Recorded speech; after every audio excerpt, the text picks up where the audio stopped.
Welcome to the Wedco podcast, your ultimate guide to the wedding world. Whether you're a bride, groom, or wedding vendor, this is the place to be. Join us as we dive into real stories, expert advice, and behind-the-scenes insights to help you plan the perfect day. So grab a seat and let's celebrate love, connection, and creativity together. Before we get into this episode, I'd love to ask you a super quick and easy favor. If you're enjoying the Wedco podcast, please hit that follow button on Apple, Spotify, or YouTube.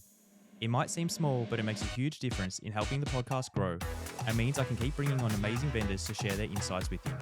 Thank you so much for your support. It truly means the world.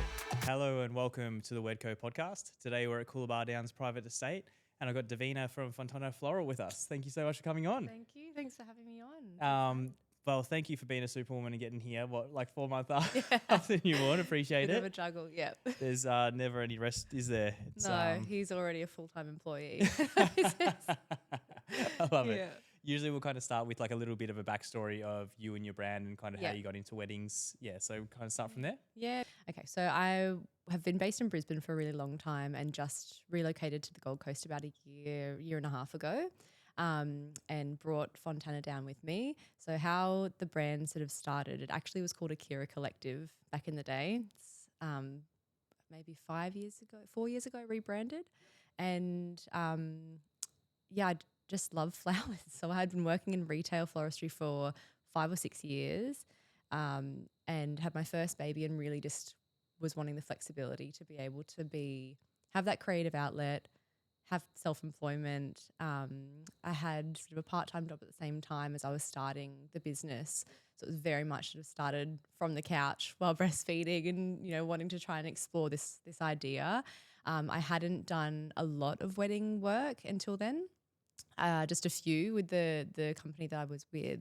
And I just found that process really enjoyable and that sort of personal relationship with the clients in the lead up I found really special, and I wanted to just explore that further and see how I could kind of create my own path with floristry, with weddings specifically.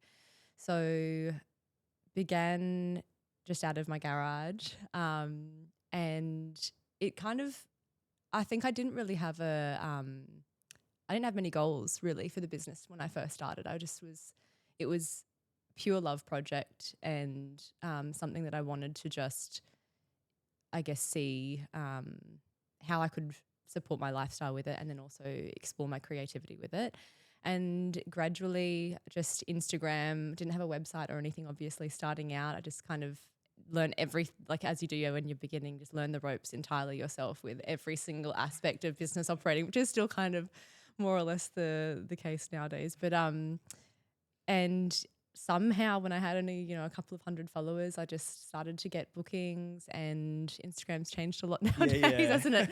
But at that time it was, just super organic, and I did a few friends' weddings. And that was really great because, when your friends see you doing a new sort of creative project and everyone obviously loves to support what you're doing. So there was full creative control, and that was amazing to just have, here's a budget, literally do whatever you want. So that was really a nice way to kind of get started without having any kind of pressure of anything that needed to come from doing it. Just over the years, I think refining the way that I like to operate with floristry and the love for flowers is just, I guess, the grounding aspect in the whole business. I've often thought about doing other things, but I just can't imagine not having flowers as part of my everyday life, and they're just so deep in my psyche, honestly. Every time I go anywhere or travel anywhere, flowers are always a common theme in terms of things that I want to see and do and experience. So it's definitely it's a passion, deep passion. And then Fontana, I think at a certain point with Akira Collective, it actually began as a wedding flowers and styling business. I guess a sort of a overall creative approach to weddings. And after a few years, I just found that I guess my love was really laid with flowers. And nowadays as well, having done some of the weddings that I've done at a certain scale as well, I really see that they're two very different talents you know, and they can absolutely intermerge. And there's some people that are amazing at doing that and can see how those elements interplay. That's not me. So I have amazing relationships with some incredible stylists, and that's really, it's a talent and an art form. So I decided to peel away from the styling aspect of the business and really just hone in on the floristry and the floral design skills. And in doing that, obviously just wanted to, I guess, sort of have it be ultra reflective at this sort of next chapter of my not necessarily taste, but I guess just that I did have a direction at that point that I could see it going in, and I hadn't properly introduced that, I think, in the branding and the tone and the style and the aesthetic up until that point. It was, you know, sort of a free for all, which was a beautiful time to be able to experiment with so many different styles and mediums. And I wouldn't say that I have a really distinct style still now. It's still quite open-ended, but I have a clearer idea of what I really enjoy doing, and that those early years just kind of stumbling through it help you to kind of find, I guess, your direction. So in rebranding to Fontana, it was actually Fontana is from the Spanish word for fountain, and it was sort of that fountain of creativity, I suppose, that I felt like I really that just resonated with me for the sort of next chapter. And what I really wanted to have floral as some part of the business name. Up until that point, Akira was really, it's quite ambiguous, doesn't mean really anything. It was just kind of a word that I liked. Yeah. I feel like ocean or something. Like I feel like something. Yeah. So it had some elements that I liked about it, but I wanted to give it a new face and a new name. And so I spent some time trying to really kind of think about what that next chapter was going to look like. And in the last few years, I'm really bad at taking stock of work that I've done and goals that I've achieved and things. You know, it's something I have to work to do that. I have, I think, like quite high standards and expectations for myself and my business. So, but looking back on the last sort of 5 years, last 3 years even, I've done some amazing things that I really, if I think back to when I very first started on the couch with a newborn baby, like I wouldn't have even imagined that I would be traveling around the world creating beautiful designs for people, entrusting me with something so important as a part of their wedding day. Like it's incredible. So yeah, what a dream. I've got a lot of questions off of that. Yeah. So sorry, no, that's awesome. I love it. What I was going to say first is like going on to the realm of like not really taking stock of all the beautiful things you've already done. I've got a marketing manager now. She's doing all the socials as well, and she'll start posting a wedding from 4 years ago. I'm like, I forgot like how beautiful was that wedding? Like I forgot about that. Yeah, I do it all the time. But it's really hard. It's like you kind of and I mean that is how you grow though. Is like you've always got to be looking towards the next thing. Yeah. But I was like, looking through your Instagram over the last couple of days, doing some research for this, and like you've got these beautiful ones that you've just done at like the Valley and Dublets and stuff like that. But also probably in 6 months, you almost won't remember those ones. And at the moment, they are like the pinnacle. Yeah. It honestly, like being seasonal, it really kind of, you get to the end of the year and feel so rattled because it can really blur into one, these sort of chapters of the year. And when you're doing sometimes more than one wedding in a week in wedding season, and all of them are equally beautiful and the relationships with the clients are all equally amazing, it's just, I need to sleep for three months when I get to the end of wedding season. So, I really do. I enjoy looking back at, my 80,000 photo camera roll reminds me daily of work that it's not there in the forefront because I am really thinking like, what is the next thing that I would like to do, or what can I draw inspiration from that, when couples are sort of inquiring, plants a little seed about like, okay, where can I take that? I think always trying to, while remaining like really authentic and true to yourself and the things that you enjoy doing and the style that you like to create in, especially with flowers, that's I think like a grounding aspect of it. But what's something different and new that I could do with this? Yeah. When you did make that decision to be like, okay, I'm doing florals, I'm going to leave the kind of the styling behind. Did that give you a chance to really elevate on the floral side of stuff? Yeah, definitely. I think just having a pure focus in that one area meant that everything that I was absorbing and everything that I sort of was drawing inspiration from was channeling just into this one sort of creative endeavor, which which grew sort of exponentially. And yeah, I guess just empowering that decision to just stick with that and really see that through. And that is what sort of developed this drive in me to like, how far can I take this and what scale of wedding would I want to do? And it's not necessarily to do with high budget, but just like open-ended creativity and I guess creating the kind of work that's going to attract clients that want to see and do something a bit different. Yeah. And that is like, it's just a thing where people with money, you can be more creative because they are more intricate, they are more elaborate. So you then can have more creativity over the course of the day as well. It just happens that way. Like if it is a smaller budget and a bride's like, okay, cool, we need a bouquet and we need, a plinth for the ceremony. There's only a certain level of creativity that you can kind of bring to that.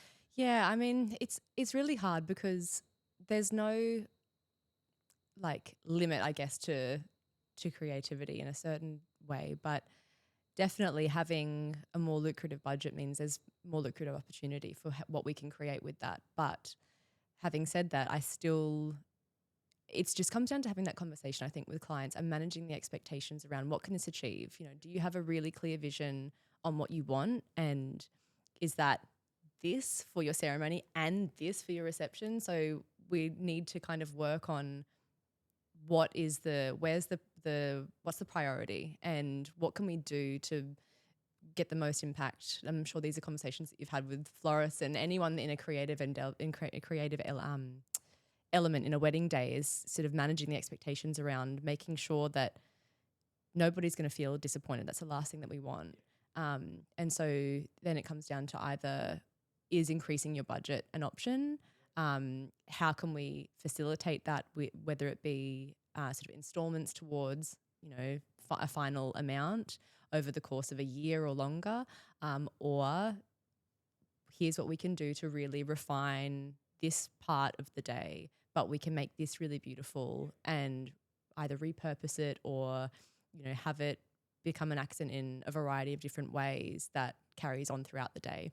So that's, it's sort of a never-ending discussion. It's the never-ending story of wedding flowers and wedding budgets. But a huge part of that is florists just not gatekeeping, like, cost of flowers and really educating clients on and potential customers, just inquiring couples, because what a thing to like set out to do with no experience with the wedding industry, to start planning a wedding. Like weddings are expensive, and there is like relatively limited information for people, and I'm sure quotes would vary quite a bit as well.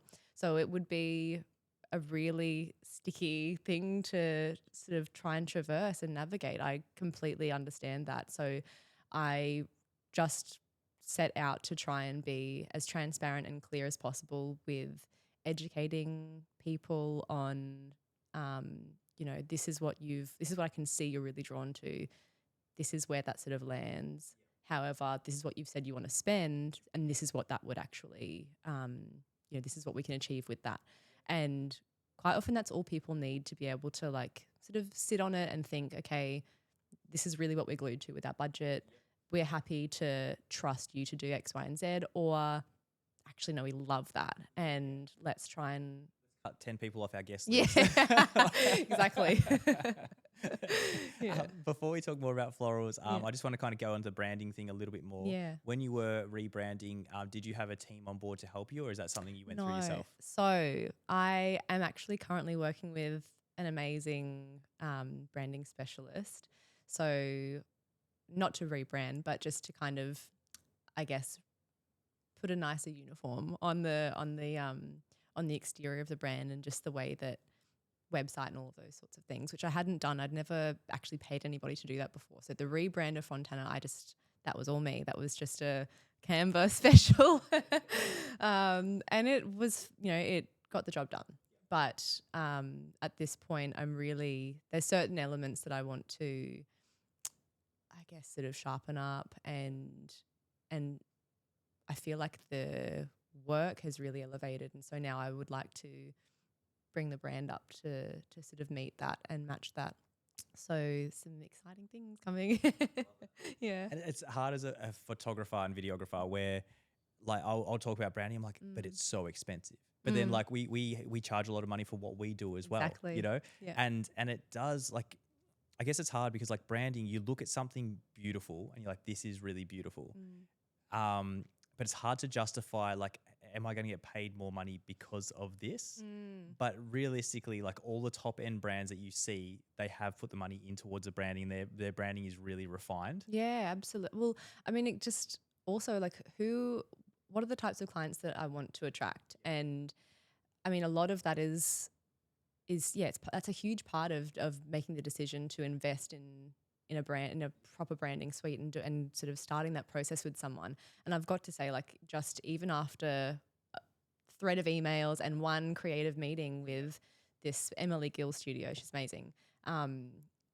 Like there's no way that like my brain doesn't work that way. You know, I'm great at seeing and being on the spot inspired by something and creating something beautiful out of it. But it's a really it's an acute talent, I really think, that branding side of things. And it does, you know, if you think of your business as another child, as another baby, and you want to look after it and keep it looking beautiful, and it grows over time as well, and it changes the way that it looks and speaks and all of those sort of things. So I think it's just sort of a natural progression in business to be able to kind of carry that and evolve that along with the creative journey. Yeah. I was listening to a podcast, I think it was earlier today actually, and he was saying about how you're paying for that branding with like, it's going to be your future dollars. Like you have to put the money in now, like when you don't really feel like you have the money for that, but it's like the future money that's going to come because of it is so worth it. But it's so hard for like small business owners. A lot of people like ourselves, I loved working with flowers. So I got into,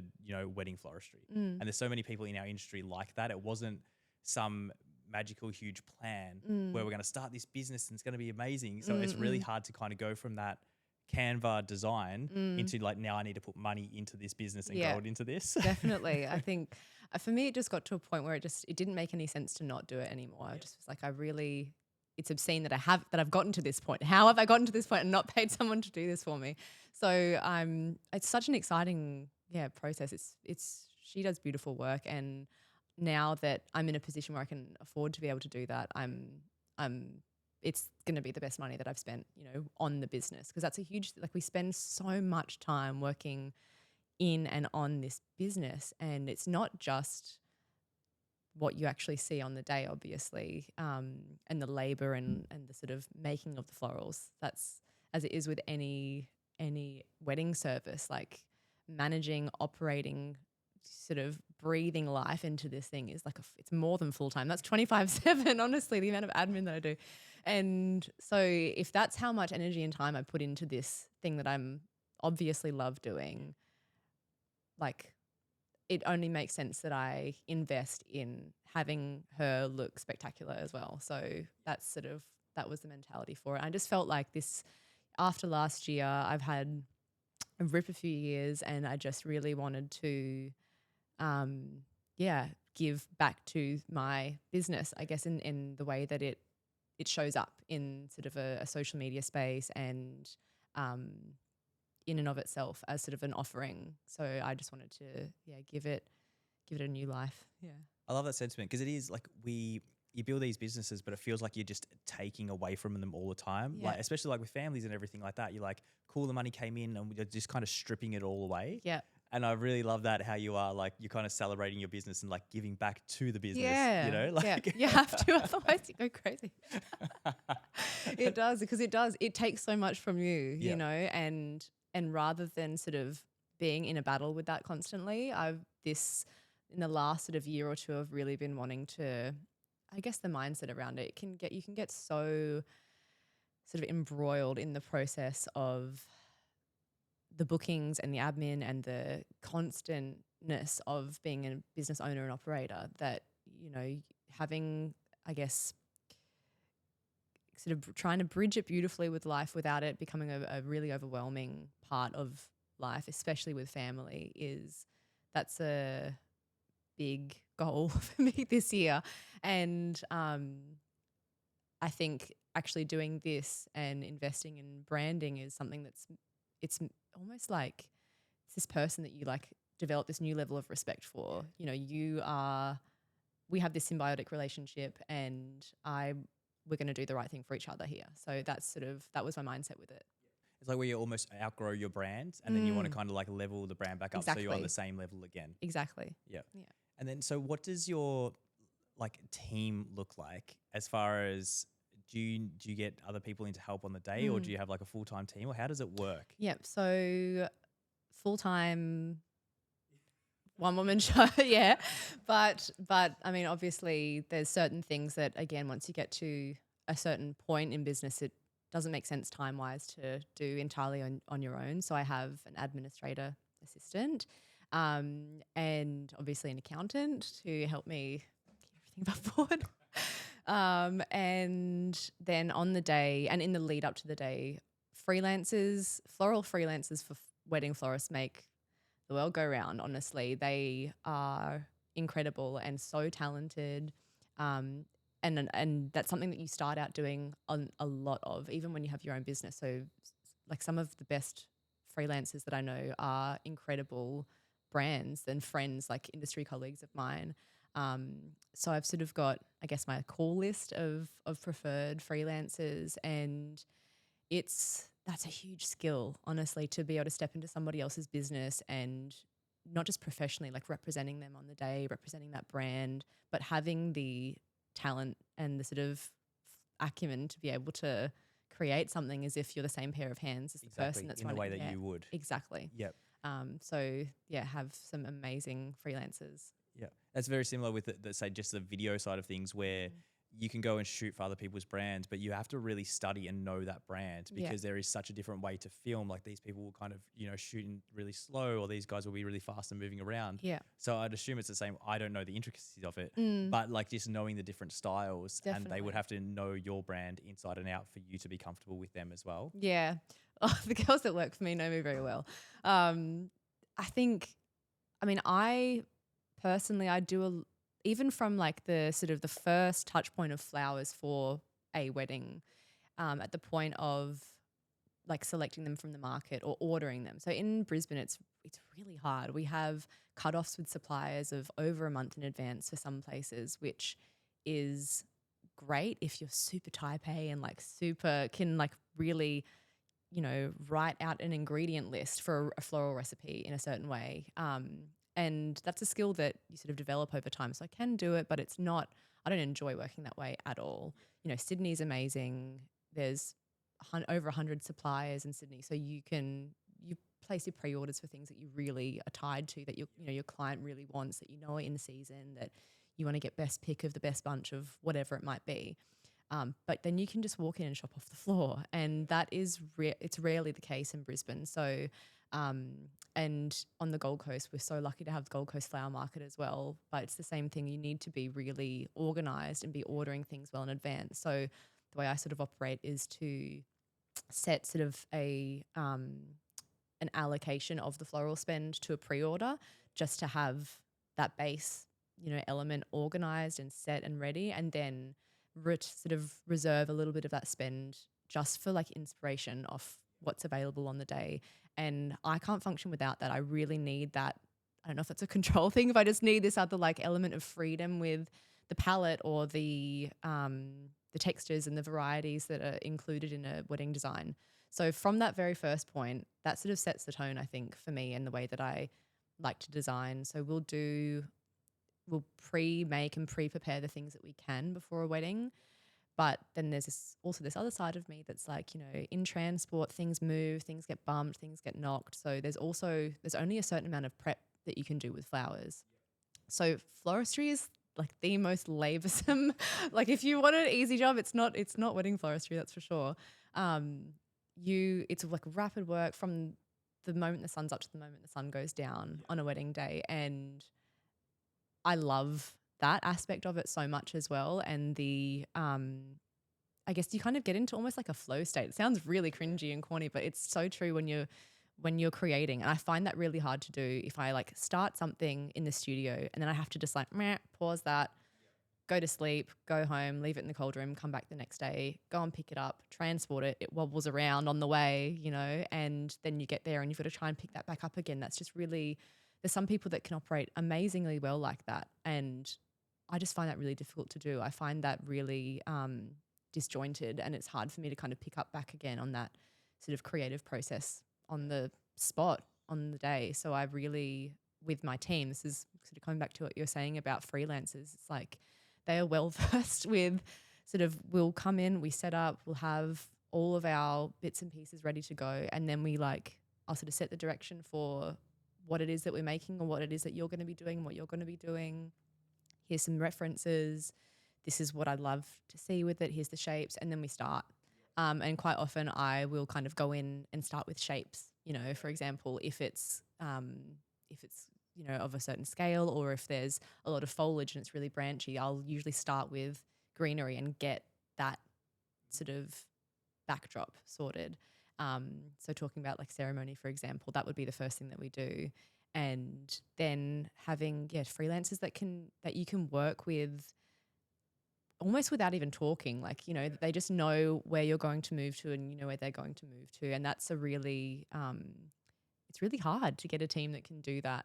So after working with many, many people, I've got, you know, a handful of girls that are incredible and I really have that relationship with, and just have so much fun as well. Like it's such a fun time. It's exhausting, but it's like so beautiful. And we, you know, you message each other when you get home, just like you stink and you've got petals falling out of your pockets. And it's just like, it's just so enjoyable. I don't know what it is that's so addictive about that, but yeah. And a huge part of, even outside of like the floral design aspect, having a team that in the pouring rain, like the wedding, we had a beautiful wedding in December at the Valley Estate, and it was sheeting down nonstop all day. Like we were drowned rats, like drenched. And I'm almost like in some sort of machine mode when I don't drink water, I don't eat, I just kind of like go. And everybody else obviously feeds themselves and drinks water, but they just kind of like, you have to set the tone for what you're expecting of people that you're working with on your own job, I think. And girls, and there's some incredible male florists as well, girls and boys that can just get in, and no matter what the environment is, no matter what the heat's doing, no matter what the rain is doing, just get up, sweep up, always be doing something, always be moving, because at the end of the day, like you're on a time crunch. You've got guests arriving at a certain time. You've got photographers and videographers that need to come and get beautiful shots of everything. And so, being able to really work together on doing every single job from, the dirtiest, yuckiest, least glamorous jobs right through to creating the most beautiful things. Just having that flow on the day is so important in a team. How do you go with working out the times of, like, I've never actually thought about that, like where, you know, okay, the ceremony is going to be at 3, so we really need to be done by 2:30, whatever it's going to be. How do you actually go ahead of time working out how much time you need to allocate for that?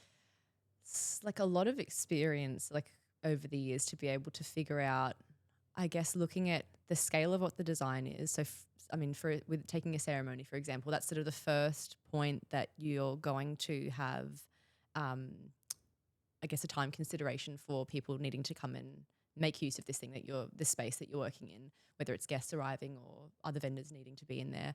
So I'll work back from guest arrival time, take half an hour off of that for content and, you know, photographers moving in, and cleaning everything up and being out of the way. So we're done half an hour before guests arrive. That's the goal. And then working back from there, just really it's like trial and error over time of how long does it take us to work with a certain volume of flowers, or what are the weather constraints in this certain area? Do we need to make that inside, and then are we going to have to move that out and set it up and put it in place? So do we need to sort of have a time buffer to be able to do this moving and lugging of big things? Typically, like, we all arrive on site anywhere between like 8 a.m. and 10 a.m, depending on what the ceremony start time is, obviously. and then just working backwards, constantly watching the clock to be like, what have we got that's here and what's there? And there's so many moving parts to the flowers on the day. So, I think weather and heat when we're working outside, and vendors and guest timeline, those are the two kind of things that we need to kind of marry up on the day and figure out where do we need to be at what time to keep the flowers alive and then have them in place looking beautiful. So it's a lot of just time checks, so many alarms. Like my phone is just like everyone's snoozing my phone all day because I've got timing for sort of like delivering the bouquets, timings for this, timings for the buttonholes, timings for this. Like it's just constant. So I think that's how I do it. I just tell Siri to like set an alarm for 45 minutes time when I need to start sweeping up. That's so good. And even like, I mean, all the hot days and you see like the floral team and they're just like constantly just spraying the flowers. Yeah. Like, we finished it half an hour ago, but like, man, it's hot and just like constantly on it. It is like the stress levels. Again, like you have to, it's not a relaxing job and it's not a clean job. You have to really love doing this. And like that's a huge one as well in terms of educating clients or just working with venues and clients to make sure that there's so many people, every single vendor is as important as the next. Every single piece is like a super important part of the puzzle and everything has to work beautifully together for the day to run smoothly. When it is outdoors, like if it's going to be an outdoor ceremony and it's, potentially going to be a hot day, we're sort of pre-planning as much as we can, pre-making what we can, liaising in the lead up, like is there somewhere air conditioned that we can work? Is there somewhere air conditioned that we can leave things to place later on? And just working as best as we can with stylists or planners and venues and clients around the expectations of like, okay, you want to photograph this or you want everything set in place at this time, but your guests don't arrive for an hour or hour and a half after that and it's 35 degrees in full beating sun. Like I don't want the flowers to be dead when you're walking down the aisle. So that's just like it's a constant communication stream around making sure that there's sort of an understanding, I guess, on both sides of the aisle with that. It's, have to, I really care about, obviously, I'm being paid to create something beautiful for you. I don't want that to be sort of jeopardized or risk that. And I'll do what I need to do to work with all the other vendors that I need to so that everybody feels like their needs are met. Yeah. I'll come back a little bit to the flower markets as far as like ordering everything beforehand, where I can feel how that almost takes the creativity away from you. It's really hard. Yeah, when like, okay, I've ordered everything and like this is what we've got kind of thing. Yeah. Whereas I feel like the actual putting the pieces together, like that's where all the creativity and that freedom like you're talking about to create, it's there. Yeah. So I can definitely understand. I think I'd be in the same boat as you where I would feel incomplete like inventorying everything and like this is exactly what we've got. So I think I'd really struggle there. It can be such a struggle, honestly. Like it depends on the vision for the day and what the palette is and the types of things that you're intending to work with. Because it's pretty rare that you're sort of walking in and have no idea where it's going to go. Like you know what the look and feel is and the clients have got a certain expectation of what this is going to look like. And so long as you're managing that, and that's with things like, I will never promise a variety. It's even really hard to promise a color. Like you can pre-order, you can go with things that are in season, you can go with things that are grown locally. And there are so many different hands on that chain of floral supply that any tiny little chink will just mean that it's not there on my trolley when I arrive to market. And I could have ordered that 6 weeks ago or further, and it just won't be available. So that's something that I try and I make sure that that's down from the beginning with clients. And in saying that though, all of those things like working with seasonal varieties, working with locally grown product, maintaining amazing supply relationships, those are things that give you the best chance at being sort of top of the pile when it comes to start pulling orders, and suppliers really look after you when you do honor that process with them. So it's just a bit of a balancing act. But then in terms of the creativity, I'm not gonna lie about it, I really struggle when there's certain parts of the year, certain seasons in the year that it's, there's maybe varieties that you are really drawn to working with, that you find really easy to work with, that are just not available. And so that's also kind of a really, I guess, like an enjoyable challenge as well, to sort of think outside the box and what else can I do with this? Okay, this is what's here. This is what we've got to work with. Where are we going to take that? And yeah, always trying to maintain a little bit of, or as much as possible, sort of creative control over how you can create on the day. And, you know, you've got, I guess, you're making a ceremony, you're making a certain quantity of arrangements and things like that, but exactly the form and the shape and the colors, having that, you know, a great working with clients that resonate with that process that, you know, you're sort of in. And we don't have many ways around flower supply. We're sort of, you know, we're one of the sort of last points in that chain. So it's just again, like a client management thing, and that will sort of set you up to be able to have as much sort of creative control and freedom in that design process as you would desire to have. And I guess like the client probably doesn't even know, but they're paying for your relationships with those flower growers as well. Absolutely. Like all this, like from the experience that you've had and the connections that you've built, that they don't even think about that. They're just like, oh, you do beautiful work. I love you for that. Yeah. You know? But then like everything else that comes with it is just behind the scenes. Yeah, I'm up at like 11 p.m. the night before because I've received, oh, hey, this isn't available. But, oh, God, okay. Cool. Yeah. And then also maybe talk about like some rock star freelancers. Yeah. How far out do you have to book?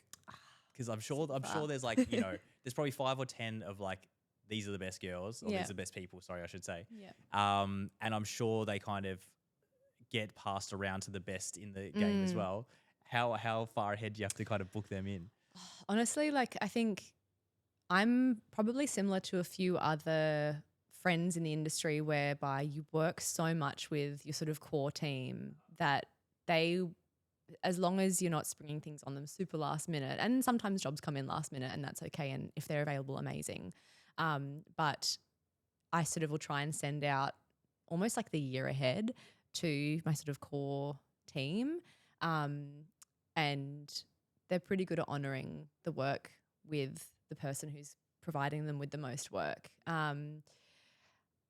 Also something that is sort of, it's somewhat difficult up here is in Sydney, for example, there's so many super experienced freelancers. It's actually relatively limited up in sort of southeast Queensland, northern New South Wales. So that's, I guess, like that's something that I always have to consider is who's going to be the right fit for this job, and just educating and being really transparent with people when they're working with me. I'll typically, if it's the first time that I'm working with someone, I'll get them in for like even just studio prep, to be able to work out what the flow is and be really clear about the pace that we're working at, what we need to achieve, what the sort of non-negotiables are for the day. I'm not above getting down and sweeping on my hands and knees, so you can't be either. Yeah. And so having, again, like a team that just, it's understood. That's part of the deal. That's part of this work. You know, you're being paid a great wage to come and, you know, here's sort of the scope of what we're doing. But within that, I'm really trusting of people, and I'm not going to stand over your shoulder and micromanage you at all. Yeah. So just ask, like if there's questions, just ask me, and don't be afraid to like be worried about what you're making. Just come and ask, and like people can provide direction. So I think I'm like constantly on the lookout for amazing talent and freelancers, and because it can really make or break the flow for you on the day of a wedding. So having people that just understand what the standard is and what's expected is really important to me. So do you think a lot of these people they're starting their own business, and that's why there aren't so many like freelancers in our region?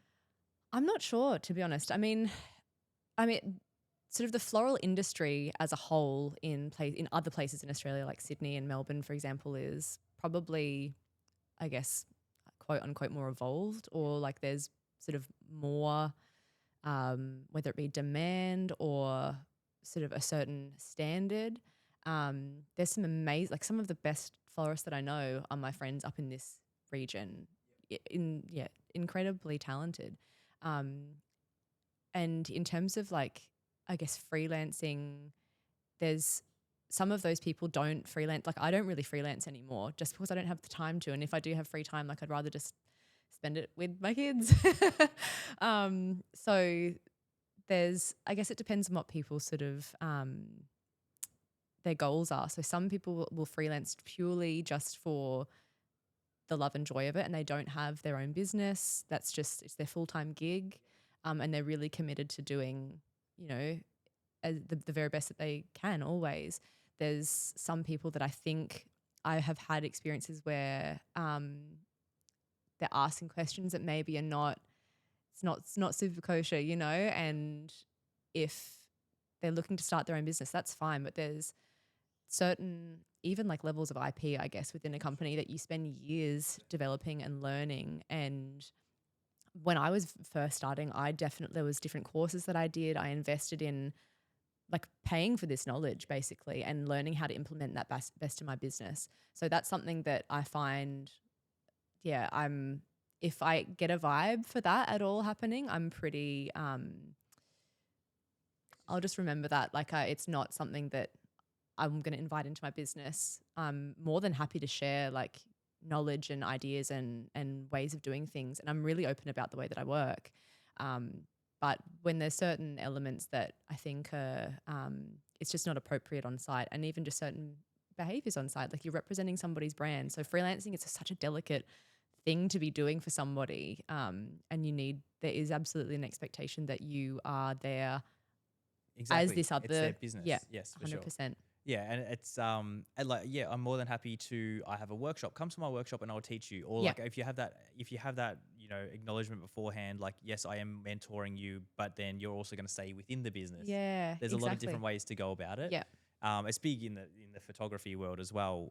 And you can get a feel of that pretty quickly, like you're saying. Yeah. And I guess it is all comes back to that transparency. Like if I knew I'm more than happy for you to try and grow your own business and I'll help you. But like we're here for my job. We're doing this and we're representing my brand. I'm not here to teach you right now. Yeah. And like keeping that separate. Yeah, exactly. No, and that's there's some times where I've been sort of stitched up almost with people that I'm like, oh, like this should be you should be paying me to teach you something in this situation. I shouldn't be paying you on a job where we're doing something for a client. As I don't know how to say that in a nicer way. No, but it's just the truth. Yeah, it really is. And like even I'll go because I work in the fashion space a bit, and I've got a lot of assistants that work for me for photo shoots down there. Right. And in the cities, like that is a job. Like I speak to them, I'm like, you don't want to shoot by yourself or do anything like that? Like, oh no, I work 5 days a week and I assist, and like that is their career. Yeah, and I guess that's the difference between like the major cities. There is enough work down there that can actually be a job. Yes. Like I feel bad when I have I really struggle with having say second shooters come shoot for me, because I know that's not sustainable. Like you can't do that and have a family. Yeah. And so it's this really tricky thing where all you want is for people to start their own business and be successful, but then you find a really good freelance and you're like, just stay with me. Yeah. Yeah. No, I definitely relate.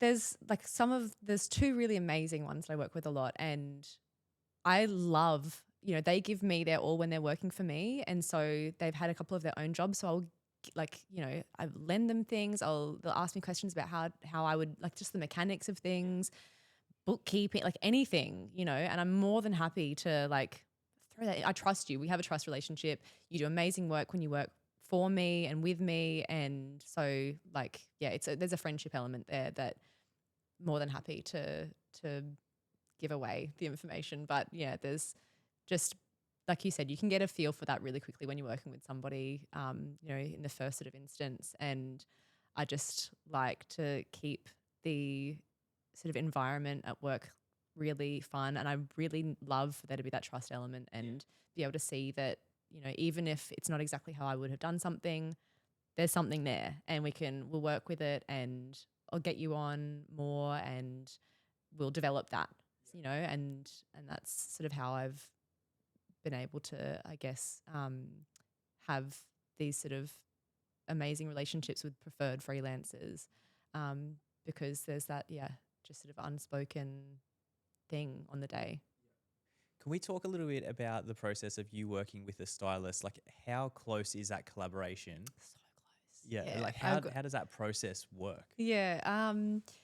Well, typically with the handful of stylists that I do most of the work with, that, when I'm working on a wedding with a stylist, it's pretty, like sometimes it happens that the client will get in touch with me and then mention that they're working with a stylist. But most of the time, the weddings that I book that are working alongside a stylist, it's from the stylist that the booking comes in. And I guess more often than not, they're also doing a plan, like in the planning capacity as well.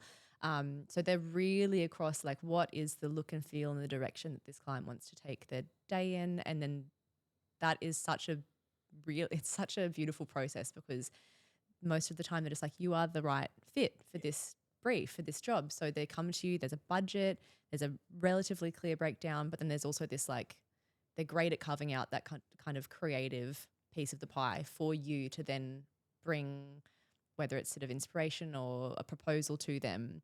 And I've got a great working relationship with a couple of stylists in the area that, some of the jobs that I've done, all of the jobs that I've done with them are some of my favorites, like just end up being super beautiful. And the whole day is like, I guess when you have that extra layer with the kind of what the end product is going to look like, and you've been working on that so closely with someone, it's like having that as part of your business. And I imagine that's what it's like for people that run companies that have the styling and the floral and the planning elements kind of all in one. It's just like a huge sort of streamlined process of teamwork. And yes, I love it. I love working with stylists. It just makes my job a lot easier. Like it takes a lot of the stress out of with a great stylist, takes a lot of the stress out of that floral planning side of things and the client expectations, because they are really great at just being like, that's not available. And I guess maybe I don't know if it's because they're not tied to the flowers, but I feel bad like saying that to people. I'm sorry, but this thing that you've really married to, we can't do it at that time of year. But there's some stylists that are just really good at being super cut and dry about that. And then they'll kind of bridge that for you to be able to then direct the client like, okay, so this is sort of the thing that you love. We can't get that full hydrangea moment in the middle of June because it's just not in season. But, here's some things that I've been seeing that I really love, or here's something that I've been wanting to do for a really long time. The shapes and the billowiness of that, or what it might be, like, what do you think of this? And I find that is more often like a realistic kind of option with clients who are enlisting the work of a stylist, because they tend to have high budgets.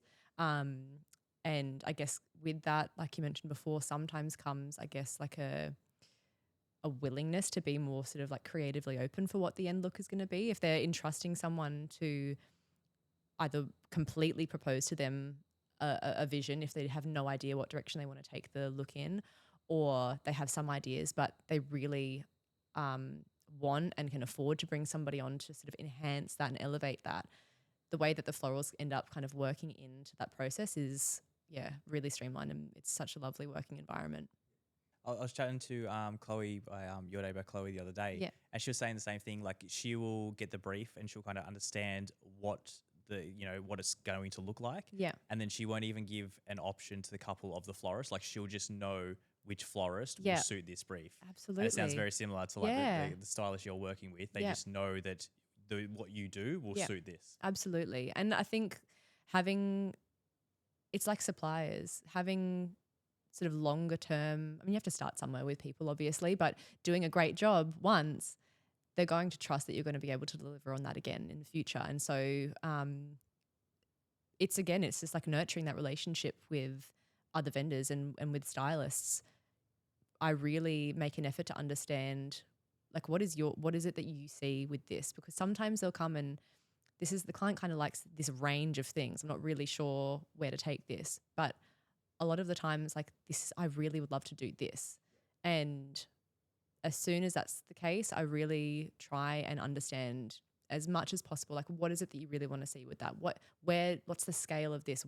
Even just down to like shapes, sizes, areas, like everything. Like, how do you see this coming to life? And then, yeah, working to kind of with, I guess, creative input on what's possible. And I really want to make them happy as well as the couple. You know, that's super meaningful if they are like, you're the right fit for this. Like, I don't know, everyone gets imposter syndrome sometimes, you know, and I'm like, oh, that's amazing that you think that like I can execute this brief. So I want to do a really beautiful job of this for them and for you. Yeah. Because it reflects on them, and they're like, Absolutely. yeah, you're lifting their brand Enhancing up. their, and the vision, like that's their sort of vision coming to life. So that's not lost on me that, you know, a lot of the work that they do is kind of this whole wedding vision for their clients. And I guess that's a slight difference in that working relationship, is that when a client comes straight to you and they really want to work with you, that's beautiful and fantastic. And they might not know exactly what they want, but they like your work. Stylists being able to pick that you're the right fit for a job is the same thing. But then if they have got a really clear vision, it's like fantastic. Yeah.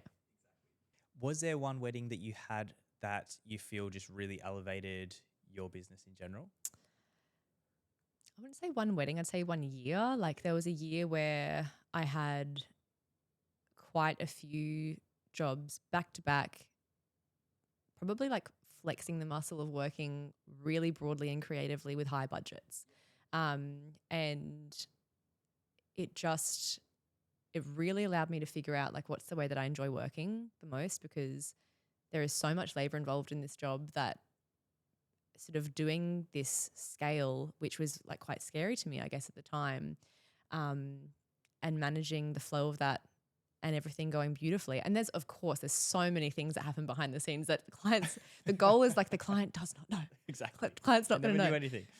Just horror stories. But no, you would not have been able to tell. And that is, I think that is for me, like, regardless of how the brand appears to other people, that's like the sense of accomplishment for me, is being able to, not that you ever wish for something to go wrong, but like knowing that you can handle anything that's going to come your way on the day or in the lead up to an event, and just problem solve that so that everything is like more beautiful than it could have been if that, you know, hadn't have happened. That's quite often what happens. Like this undesirable thing will happen, this kind of pitfall, and then you'll turn it into something that you have to make it work in your favor. And that's the best part of the job for me is there was one job at Duvalet's, which was beautiful, with Christy from House of Hera. Yeah. And it had rained, and there was something to do with the gravel where it had basically turned to like a mud pit. So we had started at like 2 a.m., 2:30 a.m. to start installing this like insane floral world, right?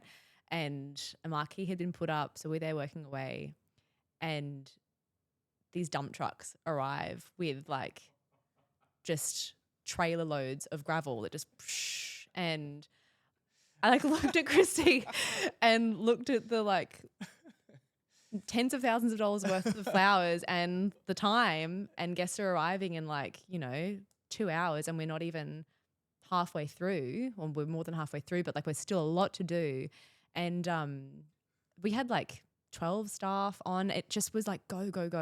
And just this sound of the gravel is like still in my nose. I can hear it. I just looked at it and I was like, okay. And we just all picked up rakes and just started fucking shoveling like faster, that like just had to get this stuff set out and gravelled out and spread out in amongst the flowers, underneath the designs. You know, everything's already set in place, but there's not 1 second to stand there and go like, well, whose job is it to do this?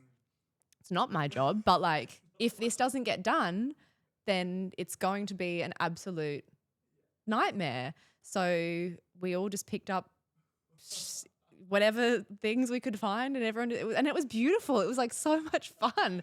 I look back at the time, I was probably like completely disassociated and offline and like, yeah. But yeah, in retrospect, I'm like, that was just one of those things that happens that you can't make it up, that you get that, you know, far in on a day and then something like that happens. But that's like, again, so important in choosing the team that you have and the people that you surround yourself with, because everyone just has to like get in and do, no matter what the job is, like there's a common purpose and a common goal, and for this to work, we just have to commit, get in. Can't just like wash your hands up. Yeah, No, there was done. the bride sent Christy a video, and there's like Christy with a wheelbarrow and us all with the it was hilarious, but it was so much fun. Now. Now. Obviously, we get a big mix of vendors and couples. Yeah. I might do do you have one bit of advice for like a florist? Maybe they got into the game a year ago and they're trying to create, pieces that you are creating. They're looking up to you currently. Play with flowers, like just create for fun, and just like if that's foraging as opposed to going and buying stuff constantly to practice. Paying and investing in whether it's like one-to-one work or offering your skills and services for free. I did so much free work when I was starting out. You can't expect to be paid if you have no idea what you're doing. That's just the bottom line. So just learning as much as I could and absorbing as much as I could. I was reaching out to people and offering to do stuff for free, or finding out if they did one-to-one classes, group workshops. Speaking now, like I find it really hard to find, I guess, time to invest in people who don't have any experience that are offering to work for free. That's amazing, but it has to be the right time of year. And there's definitely eras throughout the year where that can fit in really nicely, and that could start even just with like studio work and coming to see like what the flow is in the prep. That's something that isn't difficult to manage, and that's, I'm more than happy to like explain as we go the things that we're doing. But on site, you have to sort of have developed, even just if you're there offering your skills for free, honestly, like having a sense of just taking initiative to start and be doing something and be moving. So like my advice would be to just practice as much as you can, try and connect with other florists. Maybe there's florists who are not like booked out back to back during wedding season, and they might have a little bit more time and they would really love the help of somebody who's there like skills offering and services offering, to show them the ropes, and just absorb as much as you can.